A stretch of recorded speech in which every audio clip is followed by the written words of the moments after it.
کہ اللہ رب العزت نے اہل ایمان کو ایک حقیقت اور ایک صورتحال سے آگاہ فرمایا کہ تم اگر کسی اللہ کے نافرمان، اللہ کے باغی، اللہ کا سرکش اور کسی منافق کے پاس مال و دولت دیکھو اور اس کی چڑھتی جوانی اولادوں میں دیکھو تو تعجب نہ رکھنا، تعجب نہ کرنا کہ یہ اللہ کا دشمن ہے اور اتنا خوشحال ہے، اور ایسی ایسی نعمتیں اس کے پاس ہیں، اولاد اس کا سہارا بنی ہوئی ہے، دولت اس کے پاس بہت ہے۔ یہ کیسی حقیقت اللہ نے بتائی ہے کہ عام سرسری نگاہیں بس اوقات غلط فہمی کا شکار ہو جاتی ہیں کہ کسی کے پاس دنیا کی ٹھاٹ باٹ دیکھ کر کہتے ہیں یہ اللہ کا نافرمان ہے، اور پھر اتنے مزے میں ہے، اتنے مزے میں ہے، اور یہ اللہ کا جسے کہیں کہ باغی ہے اور پھر اتنا خوشحال ہے، اور کسی خستہ حال مسلمان کو جب دیکھتا ہے تو کہتے ہیں یہ کیسا اللہ کا فرما بردار ہے کہ اس کے پاس تو کچھ بھی نہیں ہے، اس کے لیے تو گزارا زندگی بھی مشکل ہے۔ تو اللہ نے یہ حقیقت بتائی ہے کہ کسی کافر منافق کا ظاہر دیکھ کر اسے خوشحال نہ سمجھو،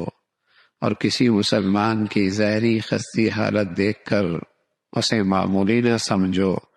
اللہ رب العزت اس دنیا کی بنیاد پر کسی کو اللہ کے ہاں مقبولیت نہیں عطا فرماتا، وہ اندر کا معاملہ ہے، کون صاحب ایمان ہے اور کون اس دولت سے محروم ہے۔ اللہ کے ہاں عزت کا، قبولیت کا، کامیابی کا معیار ایمان ہے، اللہ کی اطاعت فرما برداری ہے۔ یہ دیکھو کہ یہ خستہ حالت آدمی اگر اللہ کا فرما بردار ہے بڑا خوش نصیب ہے، اور یہ منافق اور یہ اللہ کا باغی خوشحال ہے دنیا کے لحاظ سے، لیکن اللہ کا نہیں ہے، یہ بد نصیب آدمی ہے، یہ بد نصیب آدمی ہے۔ بس اوقات نادان مسلمان، کمزور ایمان والا کسی نافرمان کو ترقی کرتے کرتے دیکھتے کہتے ہیں بڑا خوش نصیب ہے، بڑی اس کی قسمت جاگ گئی ہے، بڑی اس کے اقبال اچھے ہیں۔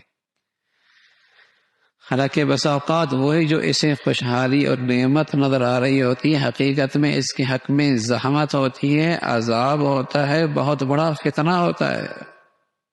بہت بڑا فتنہ ہوتا ہے۔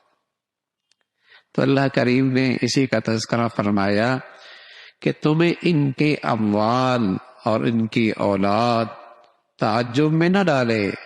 اللہ کو یہ منظور ہے کہ انہی چیزوں کی وجہ سے اللہ دنیا میں بھی ان کو عذاب دے،